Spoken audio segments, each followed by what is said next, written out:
Salve salve rapaziada! Nesse vídeo eu vou passar algumas dicas de como pintar cabelo semi-realista de anime. E vai ser com essa voz de TikTok infelizmente. O método vai acabar sendo o mesmo independente do programa ou aplicativo, só vai mudar as ferramentas, então não vai ter um vídeo específico para mobile. Para começar você tem que criar a camada de cor base, igual tá ali do lado direito. Logo acima você cria uma camada em multiplicar, que vai ser a primeira sombra.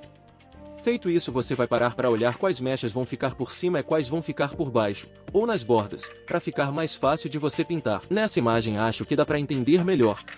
As mechas vermelhas é as que estão mais embaixo, ou seja, as que vão ser pintadas primeiro. Em seguida as amarelas que vão ficar por cima. As mechas brancas são as que vão ficar por cima de tudo que vão ser pintadas por último. Como nesse exemplo você sempre deve começar pela mecha de baixo. Porque se você pintar a mecha de cima primeiro ela vai sobrepor a mecha de baixo, e não vai ter como arrumar.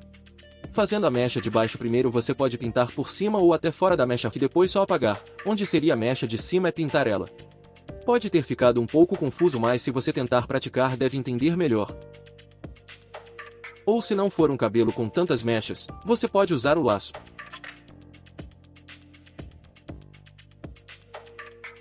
Já se for um cabelo assim cheio de mechinhas, segue a dica de começar pelas mechas de fora e de baixo. Tipo esse do Sukuna seria quase impossível usar o laço para fazer cada mechinha. Para cabelo não é muito bom ficar dando mini pinceladinhas porque não ajuda muito na hora de definir as mechas, muito menos usar um pincel desfocado. Tente sempre dar uma pincelada longa que vai até o final da mecha. E também usar um pincel mais sólido que ajuda na hora de você definir. Esse que eu uso, por exemplo, ele é bem sólido e até um pouquinho quadrado. Se eu lembrar colocarei o link para vocês baixar aí na descrição. Quando você for fazer uma mecha, sempre tente dar uma escurecida na mecha de baixo.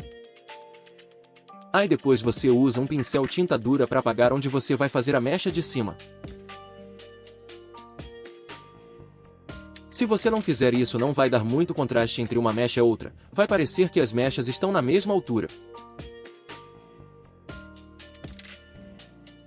Agora é a parte de fazer a sombra em uma camada separada, porque assim você consegue mudar a cor facilmente.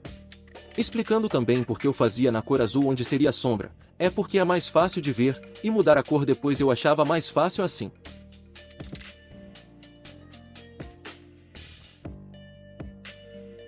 Aqui quando eu dou uma pincelada errada, eu não passo outra cor por cima, eu desfaço ou eu apago usando o modo borracha do pincel, já que no Kree tem essa função onde o pincel pode ser usado como borracha, mas isso vou explicar em outro vídeo.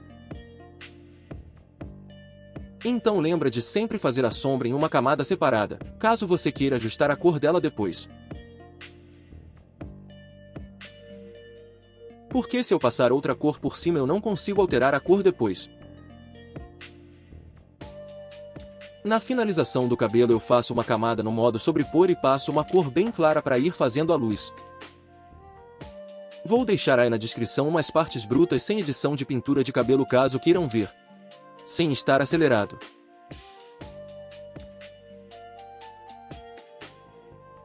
Depois eu faço uma camada no modo multiplicar para ir fazendo outras sombras. Seguindo o mesmo esquema de começar fazendo a sombra nas mechas de baixo, depois nas de cima. Caso você queira fazer a mecha dessa forma que o brilho fique bem visível, você tem que colocar sombra em cima e embaixo na mecha.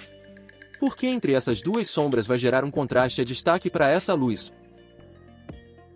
Na finalização eu também gosto de colocar essa luz mais fraca vindo de fundo.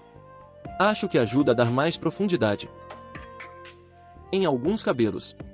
Principalmente esses que fica por cima da pele eu faço uma camada no modo apagar, ou eu pego a cor da pele e eu passo nas pontinhas para elas ficarem meio sumidas. E essas foram algumas dicas que eu gostaria de saber quando eu comecei. Vídeo meio curtinho é mal editado, mas espero ter ajudado. Se sim, deixa o like e comenta qual é a próxima coisa que você quer aprender a fazer.